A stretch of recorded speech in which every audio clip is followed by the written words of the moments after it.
आइए शुरू करते हैं हमारी कवर स्टोरी।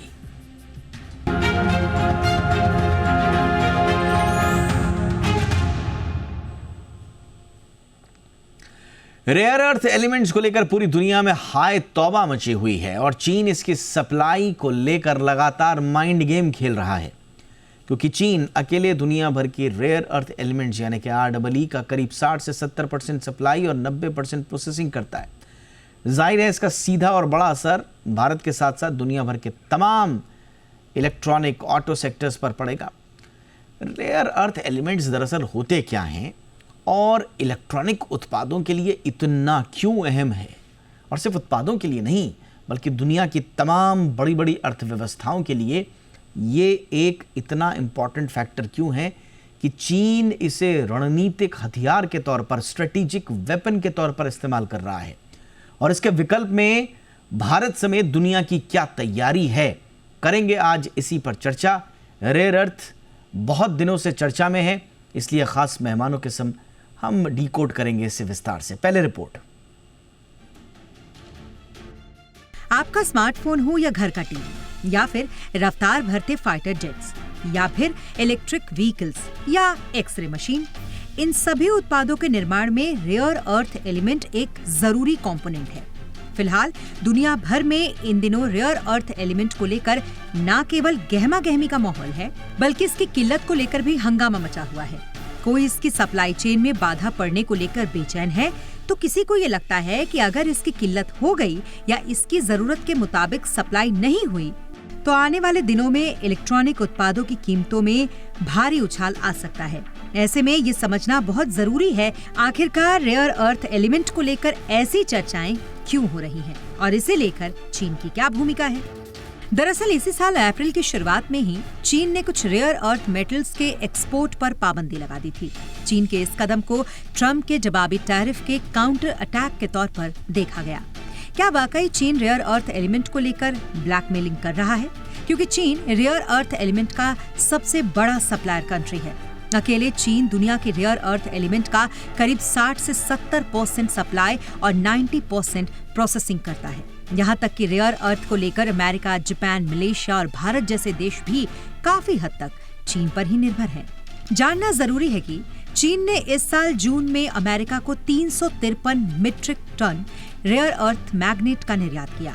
ये मई के मुकाबले 660% ज्यादा है। वहीं दूसरे देशों में भारत की अगर बात करें तो जून में चीन ने भारत को केवल 172 metric ton rare earth magnets का निर्यात किया। मई की तुलना में ये आंकड़े जरूर बढ़त वाले दिखेंगे, लेकिन महज 14% की बढ़त, जबकि भारत को जरूरत ज्यादा की थी। खैर, व्यापारिक संबंधों और आर्थिक नफा नुकसान के लिहाज से ये आंकड़े उतने महत्वपूर्ण नहीं हैं, जितना ये कि अब चीन में रेयर अर्थ मैग्नेट का अंबार लग गया है, जिसे खाली करना और निर्यात के जरिए अपना हित साधना चीन के लिए मजबूरी भी बन गई है। तो क्या चीन अभी भी रेयर अर्थ मैग्नेट को लेकर अपने निर्यात संबंधी फैसले पर कायम रहेगा या अपनी शर्तों में ढील देते हुए रेयर अर्थ मैग्नेट की ब्लैकमेलिंग से तौबा करेगा?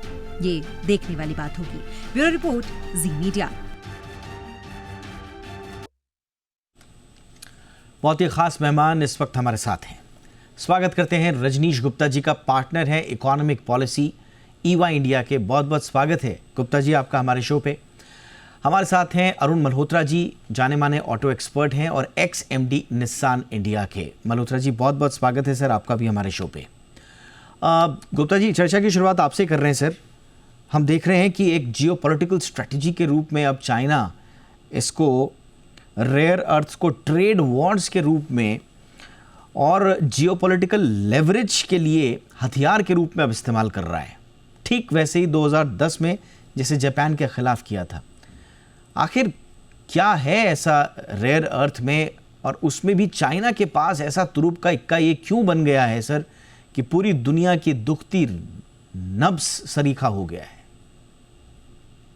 तो ये जो रेयर अर्थ हैं, ये 17 जो है एलिमेंट्स हैं पीरियोडिक टेबल में, ये ऊपर की तरफ आती हैं और इनका जो है इस्तेमाल बहुत सारे प्रोडक्ट्स में होता है। जैसे आपके वीडियो रिपोर्ट में बताया जा रहा था, ईवीज में, कार्स में, एक्सरे मशीन्स में, डिस्प्लेज में, तो ये जो रेयर अर्थ्स हैं, ये जो मटेरियल है, ये जो है काफी सारी प्रोडक्ट्स में इस्तेमाल होता है, तो इसलिए ये बहुत इंपॉर्टेंट है। और इसकी जगह जो ऑल्टरनेट्स हैं वो इतने इफेक्टिव नहीं हैं और उनके जो है प्राइस भी ज्यादा होगी, तो इसलिए जो है रेयर अर्थ्स पे इस समय दुनिया की काफी रिलायंस है लार्ज नंबर ऑफ प्रोडक्ट्स को लेकर। अगर हम देखें कि चाइना इसमें क्यों आगे है, तो इसके जो है काफी रीजंस हैं। तो पहला तो यह है कि चाइना के पास रेयर अर्थ के जो मिनरल रिसोर्सेज हैं वो सबसे ज्यादा हैं, और वो जो है 40 साल से जो है वो उसकी माइनिंग कर रहे हैं। ये जो है चाइना और मंगोलिया के बॉर्डर के आसपास पड़ते हैं। और उस समय जब चाइना ने इनकी माइनिंग करनी शुरू की, तो उस टाइम उन्होंने जो है इन्वायरमेंटल जो लॉज हैं वो इतने जो है मुश्किल नहीं थे, वो काफी आसान थे। तो वो उसकी प्रोसेसिंग भी करते हैं, उसकी रिफाइनिंग भी करते हैं। तो टाइम के साथ जितनी भी कैपेसिटी है वो सारी चाइना में ही डेवलप हुई, और फिर जो है चाइना मैन्युफैक्चरिंग में आगे निकल गया है दुनिया से। तो जो है जो रेयर अर्थ थी उसका इस्तेमाल भी चाइना में होता है। ना जब तक 2010 में जब तक वो चाइना और जापान के बीच में जो वो ट्रेड प्रॉब्लम हुई, उससे पहले किसी ने किसकी अवेलेबिलिटी पे इतना कोई इम्पोर्टेंस नहीं दी। इसको पहले जो है लो वैल्यू प्रोडक्ट समझा जाता था। तो उसके जब जो है इसकी जब शॉर्टेज हुई 2010 में, उस टाइम दुनिया जो है उठी और उसको समझ आया कि सारी जो है डिपेंडेंस वो चाइना के ऊपर है। तो ये इसकी हिस्ट्री है क्यों चाइना के ऊपर डिपेंडेंस है। और अब जो है प्रोसेसिंग कैपेसिटी, टेक्नोलॉजी सब कुछ चाइना के पास है। तो आपने बिल्कुल सही कहा सर, बहुत अच्छे से आपने बताया। तो दर्शक हमारा इस बात का अंदाज़ा लगाइए कि कैसे चीन ने 1980 के दशक में रेयर अर्थ एलिमेंट्स को एक स्ट्रेटेजिक रिसोर्स के रूप में पहचाना, उसके लिए बाकायदा स्टेट लेड पॉलिसीज़ बनाई गई। उनके यहाँ जो सस्ती श्रम शक्ति थी, एनवायरमेंटल रेगुलेशंस बहुत चाहिए होते हैं इसमें, वहाँ तो कौन पूछ रहा है, चाइना में कौन पूछेगा, वो भी तब के दशक में। तो जो उनके ढीले ढाले एनवायरमेंटल रेगुलेशंस थे, तो low cost rare earth production में वो धीरे धीरे अग्रणी बन गया। बहुत दिलचस्प ये कहानी है। आप सोचिए कि चीन क्या सोच रहा था उस वक्त, और पूरी दुनिया, पश्चिमी देशों ने 1980 और 90 के दशक में रेयर अर्थ की, आज हम ईवी, रिन्यूएबल एनर्जी में बढ़ती हुई जो मांग है उसको उस समय अनदेखा किया। उन्होंने सोचा अरे ये क्या है, ये तो पता नहीं क्या चीज़ है, और चीन इस पर लगा रहा, और आज उसके पास ये हथियार है, दुखती नब्ज जिसकी हम बात कर रहे हैं। मल्होत्रा सर, आपके पास आ रहा हूँ, और ऑटो सेक्टर ख़ास तौर से मैं आउटलुक लेना चाहूँगा। बड़ी ज़बरदस्त बयानात आ रहे हैं। बजाज ऑटो तो कह रहा है अगस्त 2025 में प्रोडक्शन हॉल्ट हो जाएगा, वो चेतावनी दे रहे हैं। टीवीएस मोटर्स जून जुलाई, अब आई गया, जुलाई हो ही गया, ईवी प्रोडक्शन में डिसरप्शन की आशंका जाहिर कर रहा है। मारुति सुजुकी ने भी इस जुलाई तक के लिए ही कहा है। रेयर अर्थ जो मैग्नेट स्टॉक्स हैं, ऑल्टरनेटिव्स का अभी कोई अता पता नहीं। तो ऐसा लग रहा है कि पूरी ऑटो सेक्टर पर बड़ी ज़बरदस्त मार क्राइसिस की वजह से पड़ने वाली है। ऑटो सेक्टर का रेयर अर्थ से क्या संबंध है सर, और अभी स्थिति क्या है अगर इंतजामात नहीं हुए, ज़रा इसके बारे में बताएं सर। तो ऑटो इंडस्ट्री में एक तो हो गया जो ईवीज हैं, उनमें रेयर अर्थ की बहुत जरूरत पड़ती है। उसकी जो डिजाइन, उसके जो मोटर्स होती हैं, और जो उसका इंजन में उसका जो जहाँ से पावर जनरेट होती है। और अभी हमारा ईवी का कुछ, जो ईवी का दबदबा कुछ बढ़ने लगा है। टू व्हीलर्स में तो ईवी काफी सेल हो रही है, महीने की 1,10,000 गाड़ियां चल रही है, और पैसेंजर व्हीकल्स में भी 12,000 गाड़ियां निकल रही है महीने की। तो पोजीशन ये हो गई है कि सिंस डिपेंडेंस पूरी चाइना से थी, और नॉर्मल इन्वेंट्री कोई मैन्युफैक्चरर 1.5 महीना, 2 महीना, 3 महीना रखेगा, और ये जो संकट आया है ये पिछले 2-2.5 महीने से आया है, तो इफेक्टिवली इन्वेंट्री कम हो गई है। और स्थिति जैसा आपने बताया, बजाज ने बयान दिया है कि हमारे अगस्त में प्रोडक्शन बंद हो सकती है। टीवीएस को भी पिछले महीने में 15-20 दिन प्रोडक्शन का काफी दिक्कत हुई है। तो लोग शॉर्ट टर्म मेजर्स ले रहे हैं, यानी कि सब असेंबली की जगह एक असेंबली पार्ट इंपोर्ट कर रहे हैं, पर उसमें फायदा, उसमें प्रॉब्लम क्या होती है कि प्राइस बढ़ जाती है। तो ये डे टू डे एग्जिस्टेंस हो रही है। तो उस लिहाज से ईवी के लिए बहुत खतरनाक है ये पोजीशन है। और मेरा मानना है कि ये उन्होंने पॉलिसी चाइना ने जो की थी, ये सारी देशों के लिए थी। औरों में ढील दे दी है, रियायत दे दी है, लेकिन हिंदुस्तान में रियायत नहीं दी है। और मेरा मानना यह है कि हमारी भी पॉलिसीज चाइना की कई कंपनी जो सेट करना चाहती हैं काफी स्ट्रिक्ट है, तो tit for tat policy China चला रही है। तो स्थिति नाजुक है, कोई ना कोई सोल्यूशन तो निकल आएगा। मेरे ख्याल से चाइना मान ही जाएगा, वो ट्रेडिंग करना चाहता है, पर आपको ऐसी स्थिति में लाके रखेगा कि आपको एक तरह के उनके आगे घुटने टेकने पड़ेंगे, और ये स्थिति आ गई है। और नहीं तो आपको ज्यादा एक्सपेंसिव करना पड़ेगा। अब दूसरा है कि ऑल्टरनेटिव मटेरियल्स ला सकें, और ऑल्टरनेटिव मटेरियल्स चेंज करना सप्लाई चेन में ये कोई खालाजी का घर नहीं है, इसमें महीनों और साल भी लग सकते हैं। तो अभी तो यही है कि चाइना को किस तरह से मिल सके, नहीं तो उसकी जो बिगर असेंबली है वो इंपोर्ट करके यूज हो सके, चाहे हायर प्राइस पे हो। पर इससे ईवी पे जरूर असर पड़ेगा, और कई आईसी इंजन पे भी फर्क पड़ेगा, पर ईवी पे असर इमीडिएट पड़ेगा। बहुत बहुत बहुत इंपॉर्टेंट बात आपने बोली सर। 80% से ज़्यादा रेयर अर्थ मैग्नेट्स के लिए हमें चाइना पर निर्भर रहना पड़ता है भारत को। $7 बिलियन मूल्य की ईवी बैटरीज जो हैं वो चाइना से हम आयात करते हैं, और उन्होंने ये सब रोक दिया, तो फिर यहाँ क्या स्थिति है अब हम देख रहे हैं। अब गुप्ता सर, अब भारत की हम, क्योंकि हमारा रेयर अर्थ में भारत कितना समर्थ है, हमारा यही मेन मुद्दा है आज का। अब हमारे यहाँ यूँ तो कहने के लिए तो दुनिया में 5वां सबसे बड़ा भंडार है। इंडिया के पास 6.9 million tons rare earth reserves हैं, लेकिन 2023 का डेटा बताता है इसमें से सिर्फ 2900 टन उत्पादन ही हुआ। यानी कि रिफाइनिंग की कमी है हमारे यहाँ, रिफाइनिंग कैपेसिटी बहुत सीमित है। थोड़ा बहुत इंडिया रेयर अर्थ लिमिटेड जो IREL है वो मोनेजाइट सैंड एक्सट्रैक्शन में सक्रिय है, लेकिन उतनी हमारी कैपेसिटीज़ नहीं है सर। तो भारत की स्थिति और भारत कितना समर्थ है, ज़रा इस बारे में बताएं सर। तो जो आपने कहा बिल्कुल ठीक कहा है कि आज की तारीख में हमारे पास रिजर्व्स हैं, बट हमारे पास प्रोडक्शन नहीं है। और जो रिजर्व्स भी हैं उनमें जो है जो वो 17 रेयर अर्थ्स हैं उनमें सारे के सारे 17 नहीं हैं, उसमें से कुछ ही हैं। अब ये जो है प्रॉब्लम आई है सामने, तो इसका जो है सोल्यूशन भी निकालना पड़ेगा, और इसके लिए भारत को 3-4 चीजें करनी पड़ेंगी। एक तो ये है कि जो है हमें पूरी एक्सप्लोरेशन करनी चाहिए। तो अभी जो 6.9 मिलियन टन्स हैं उसमें जैसे मैंने कहा कि सारे 17 मिनरल्स नहीं हैं। अगर किसी और जगह पे भी मिनरल्स हैं तो वो हमको ढूंढने चाहिए। दूसरी चीज इसमें जो बहुत इंपॉर्टेंट है कि इसको प्रोसेस करना बहुत ही मुश्किल काम है।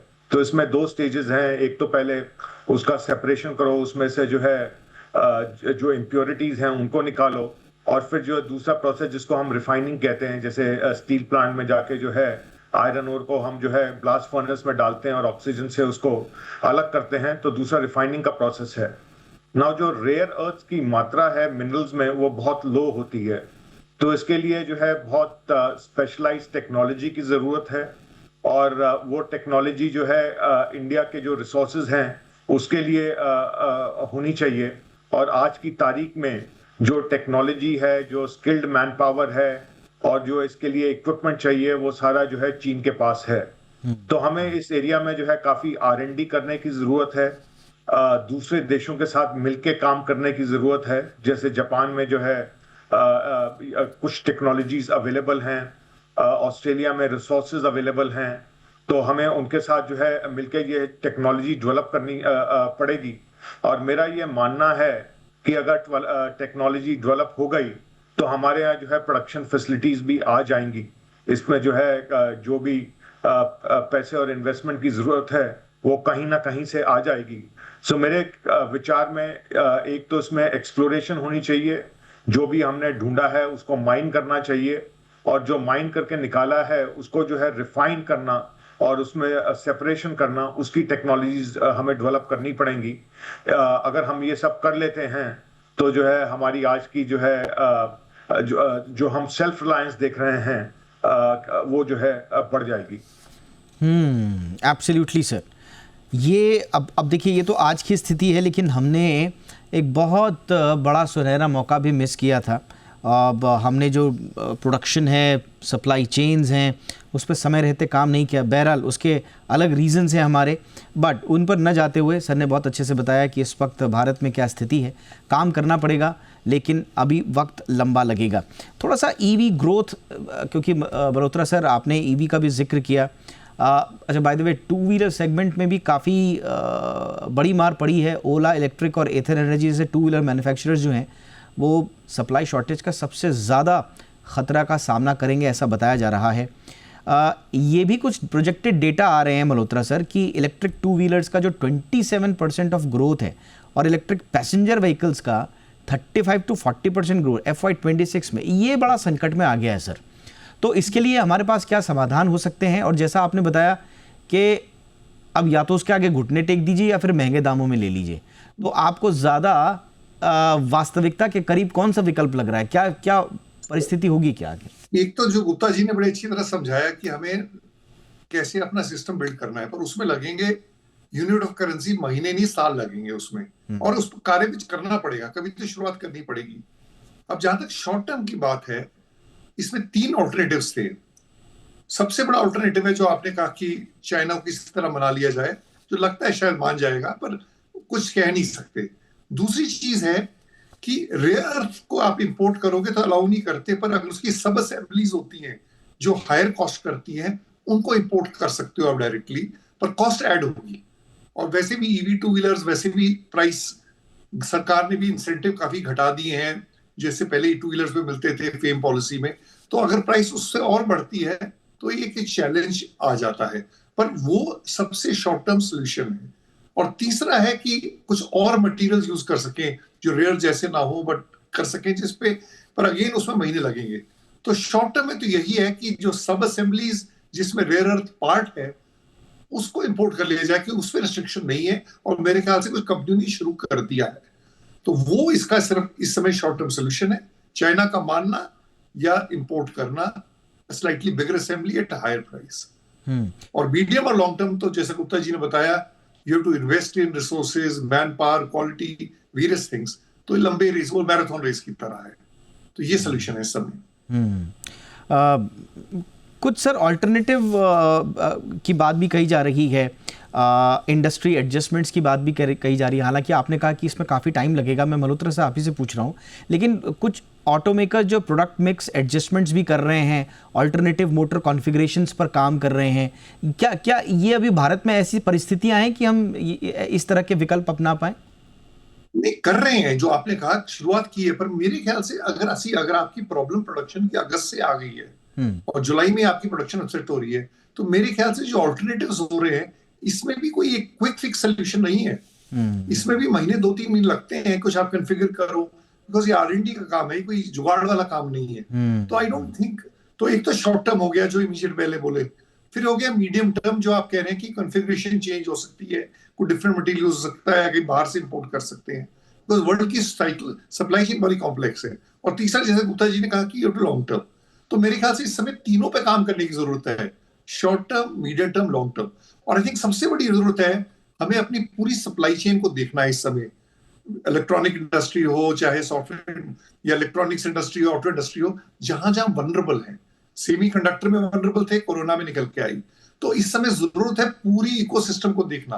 नहीं तो एकदम जैसा रेयर अर्थ निकला है, कभी सेमीकंडक्टर निकलता है, कल कोई तीसरा सुथरी निकल जाएगी और प्रॉब्लम हो जाएगी। तो आई थिंक ये टाइम है इंट्रोस्पेक्शन का, and to see whether we can develop locally और वी कैन डेवलप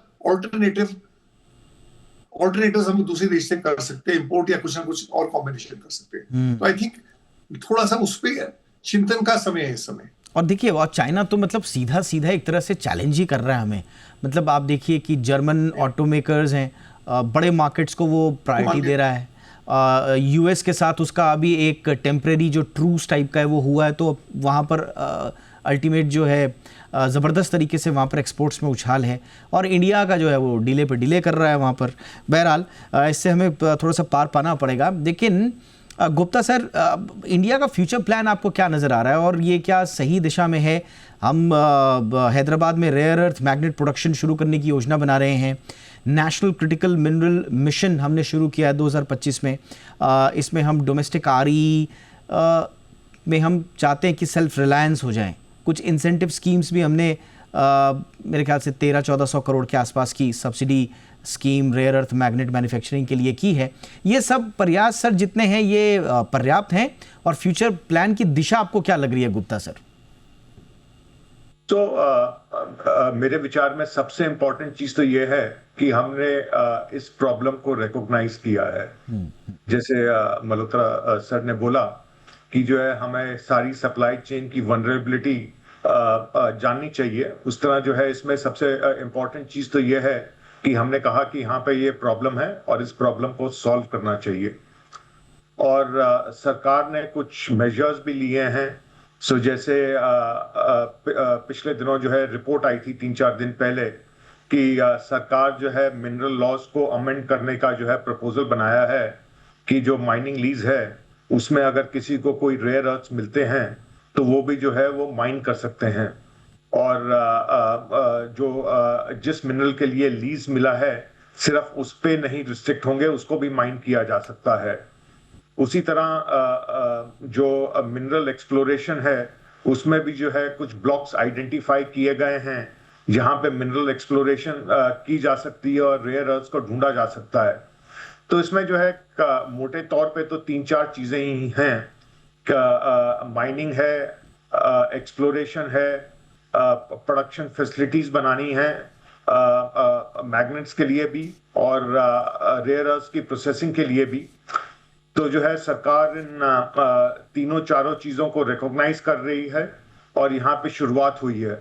और ये जो है लंबी कहानी है, मतलब जैसे हमने चाइना की स्टोरी देखी तो उनकी जो है 40 साल 19 पुरानी स्टोरी है जहां से शुरू करके वो यहाँ तक पहुंचे हैं। तो हमें भी उसी तरह जो है वही लंबी जो है प्लान के बेसिस पे इन्वेस्ट करना है।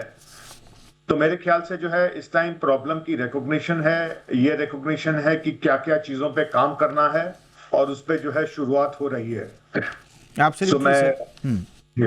एब्सोल्युटली सर, और आपने बिल्कुल सही कहा कि कम से कम भारत ने रिकॉग्नाइज तो किया, बट द प्रॉब्लम इज कि हमने रिकॉग्नाइज तो किया है लेकिन ऐसा नहीं है कि हम समय रहते चेते हों।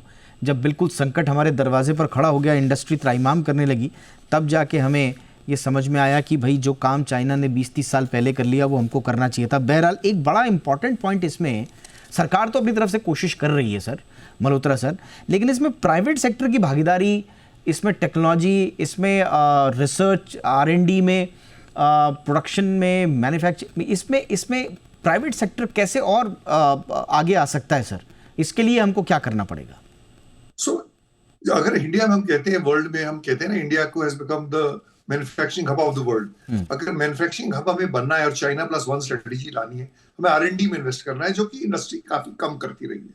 और अब सरकार की पॉलिसीज आई है, मेरे को जो इंडस्ट्री और जो सरकार का इस समय कोऑर्डिनेशन कोलैबोरेशन काफी बेटर है पहले से। मैं नहीं कह रहा कि परफेक्ट है, तो जो एडवांस केमिस्ट्री हो, प्रोडक्शन लिंक्ड इंसेंटिव स्कीम हो, मेन चीज आई थिंक वो है कि close collaboration and faster decision making and faster implementation. हमारे यहाँ कई डिसीजंस लिए जा रहे हैं जो बहुत करेक्ट है, पर उसकी speed of implementation is very slow. आप प्रोडक्शन लिंक्ड इंसेंटिव स्कीम का देख लीजिए, 4 साल पहले अनाउंस हुआ, अभी तक 4% पैसा ही डिसबर्स हुआ है उसका।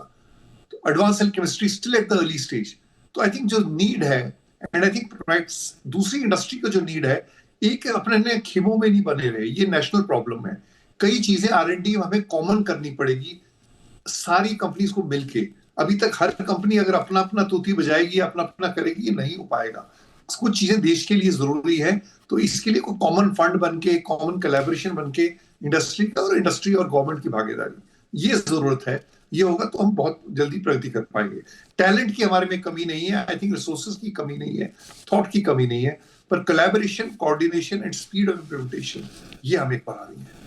एब्सोल्युटली, और पॉलिसी रिफॉर्म्स के लिए जैसा आपने भी कहा और सियाम ने भी इम्पॉर्टेंट सुझाव दिए हैं सरकार को। इम्पोर्ट ड्यूटी में छूट, PLI नॉर्म्स में ढील की मांग की है ताकि सप्लाई चेन डिसरप्शंस कम हो सकें। गुप्ता सर, अब आगे आप क्या देख रहे हैं? एक तो भारत में पूरे बाजार पर, अर्थव्यवस्था पर रेयर अर्थ एलिमेंट क्राइसिस की वजह से क्या इम्पैक्ट देख रहे हैं सर?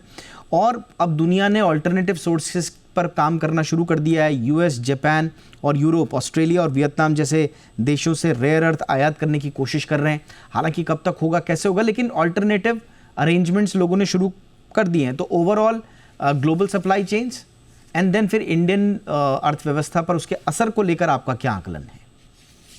तो अभी तक जो है डर है, कॉशन के साथ कहा जा रहा है कि हमारी प्रोडक्शन इम्पैक्ट हो सकती है, बट अभी तक प्रोडक्शन इम्पैक्ट नहीं हुई है। और मेरा ये मानना है कि जो है ये जो है मैग्नेट्स हैं, ये रेयर अर्थ्स हैं, ये किसी ना किसी तरह जो है अवेलेबल हो जाएंगे। ओके। ना जो आपने दूसरी चीज बोली कि दुनिया में अब इसका ऑल्टरनेट के बारे में विचार हो रहा है और एक्शन लिया जा रहा है, और सिर्फ इंडिया में नहीं बट जापान में, अमेरिका में, ऑस्ट्रेलिया में, हर जगह में एक्शन लिया जा रहा है। तो ये जो क्राइसिस है, हर क्राइसिस में जो है एक पॉजिटिव चीज है।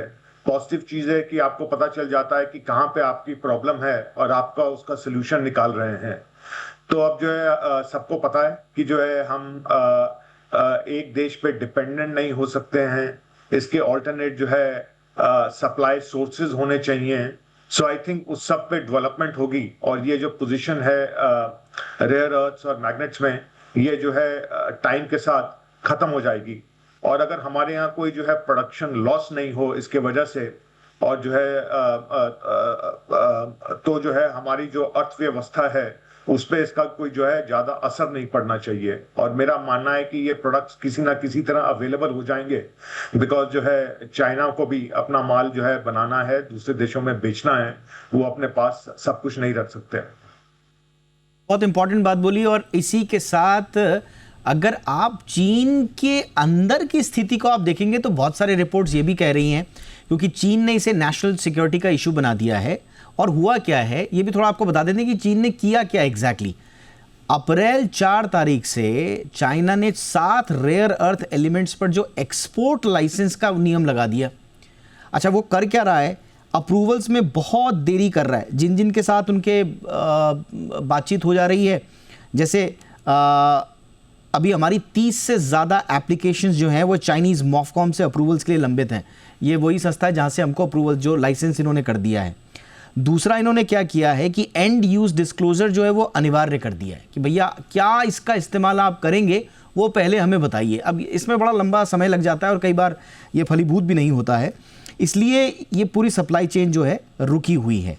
अब आगे क्या होगा अब देखना होगा। लेकिन आखिरी सवाल मेरा यही रहेगा मल्होत्रा सर आपसे, हम अगर ईवी प्राइसेस में कोई आप वृद्धि देख रहे हैं सर?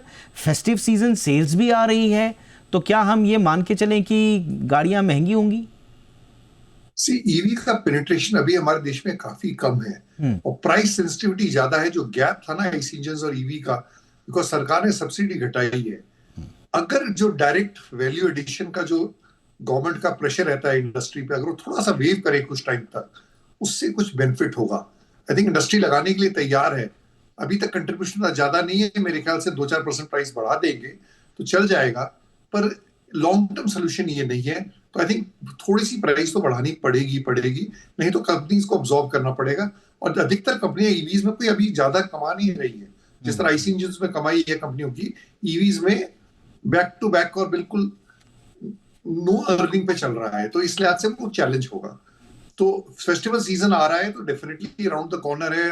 अब केरला में ओणम शुरू हो रहा है, गणेश चतुर्थी हो रहा है, फिर दशहरा दिवाली शुरू हो जाएगा। तो क्रिटिकल टाइम पे आया है। पर मेरा मानना है कि चाइना ने एक प्रेशर पॉइंट डालना था, डाल दिया है। अब वो थोड़ी ढील देगा, पर ढील देने में देर कर रहे हो थोड़ी सी।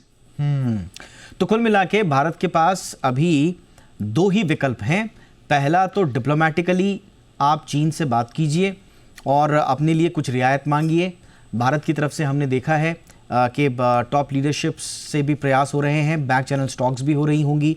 अगर वहाँ बात नहीं बनी तो फिर सर ने बताया कि या तो इंडस्ट्री को इसको एब्जॉर्ब करना पड़ेगा, इस शॉक को पास ऑन ना करते हुए, लेकिन उसके लिए खास तौर से ईवी में इतनी गुंजाइश दिखती नहीं है।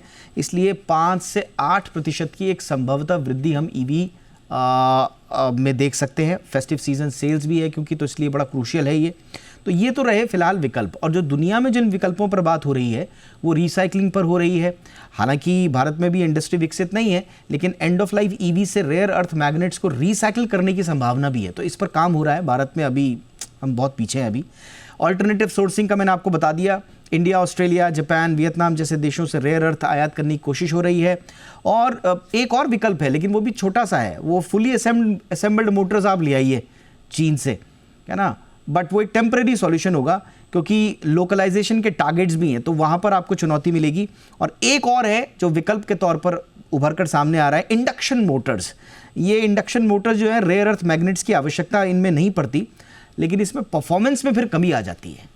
तो इस तरह के बहुत सारे विकल्पों पर काम हो रहा है, लेकिन इस वक्त अगर चैंपियन और विजेता और जिसके हाथ में लाठी है वो है चीन। अब अपनी बात को मनवा रहा है और दुनिया बाध्य है। अब देखते हैं भारत किस तरह से मनाता है चीन को। बहुत बहुत धन्यवाद आप दोनों का। बड़ी अच्छी बारीक चर्चा हुई आपसे, सरलता से हमने इस पूरे मसले को समझा। बहुत बहुत धन्यवाद रजनीश गुप्ता सर, वक्त निकाला आपने। Arun Malhotra sir, thank you so much sir for your time. तो ये थी हमारी कवर स्टोरी।